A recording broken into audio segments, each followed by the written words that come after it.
DOJ itself mentioned this, correct? Or said this, correct? Based on the certification. All right. In fact, let me direct your attention to the portion after I quote, must first be referred for case build-up. Can we flash that also on the screen? And allow me to read. The complaint/referral does not contain all the necessary evidence to prove the essential elements of the crime. Therefore, it is recommended that the same be first referred for case build-up. Okay? Now, let me get this straight. I'll summarize first and then I'll ask the question. So, the subject incident happened on November 23, 2024, and the NBI conducted fact-finding investigation, as you said. You subpoenaed individuals, conducted interviews, gathered evidence, among others, as you said also, and the NBI spent over 2 months or until January 30, 2025 for this process. Is this a fair summation of what we had just discussed?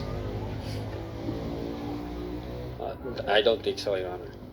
You don't agree. And yet, when the NBI transmitted the case to the DOJ on January 30, 2025, the DOJ found it to be insufficient for the conduct of preliminary investigation. Objection, Your Honor. Continuing objection as to this series of questions as to the prior affidavit investigation, which was corrected in February 10, 2025. Continuing objection, Your Honor. The continuing objection is noted. Same ruling by the court. Witness may answer. Yes, Your Honor. The fact that the Department of Justice issued another That would be enough. I assure you. Kindly let the witness finish. We will counsel. comply. The fact that the Department of Justice issued another certification on February 14, 2025, and it states here that the referral is sufficient for conduct of preliminary investigation and that it contains all the necessary evidence to prove the essential elements of the crime and should be docketed for preliminary With the investigation. permission of the parties, Attorney Latok, that's the second certification. Yes po, Your Honor. The second certification. Counsel for the respondent. Yeah, we will go to that. In other words, based on this certification, the DOJ did not affirm the NBI's recommendation, correct? No, part of the process of evaluation and case build-up, the DOJ require us to comply with the requirements na hinihingi nila, gaya ng mag-attach kayo ng affidavit, mag-attach kayo ng TSN, pero wala hong sinabi ang DOJ doon na hindi substantial yung aming affidavit. Ang require lang ho nila, mag-attach kayo ng yun nga, yung affidavit na nirecord yung video, at then yung TSN, sir. Well, according to you, but we just Oh, read no, you're that it was argumentative. insufficient.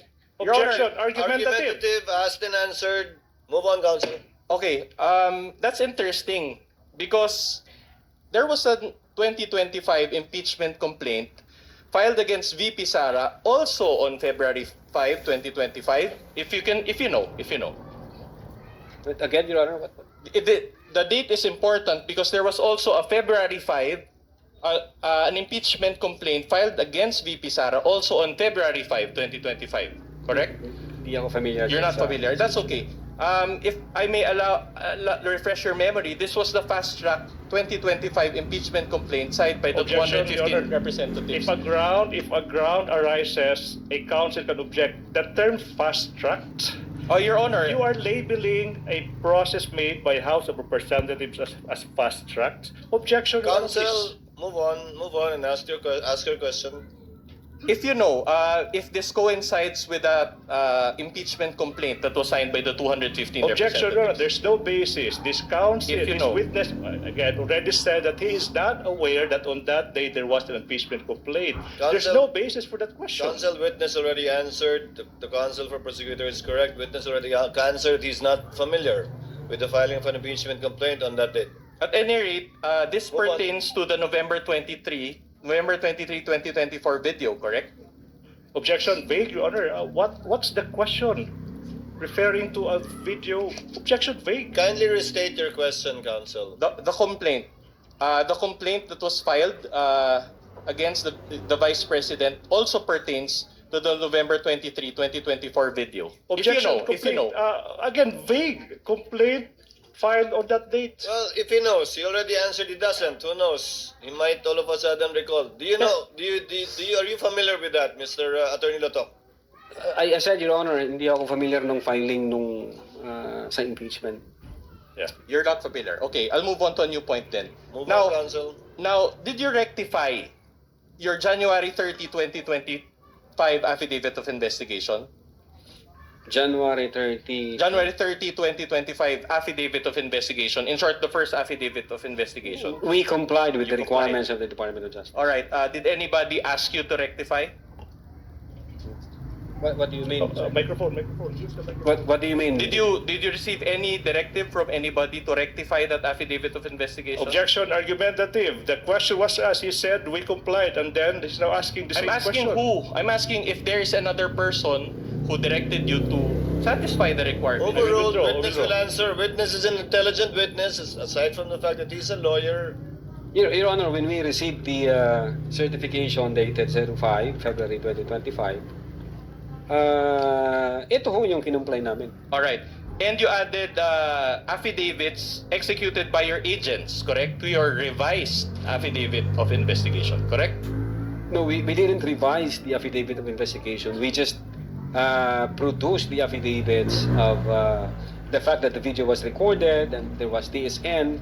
Yun ho yung in-attach namin sa affidavit of investigation. So you are denying that you produce a revised affidavit of investigation. Well, when you say kasi revised affidavit, binago namin yung affidavit namin. Hindi ho namin binago, Your Honor, yung affidavit namin.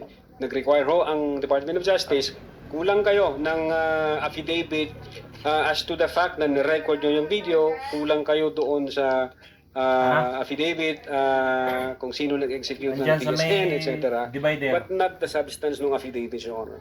All right, I'll go back to the point later, but let me highlight one very important observation. Okay, your January 30, 2025 affidavit of investigation included a transmittal letter, as you said, as well as in an investigation data form or IDF, correct? Wala akong kopya dito, sir. You don't have a copy. Okay. In fact,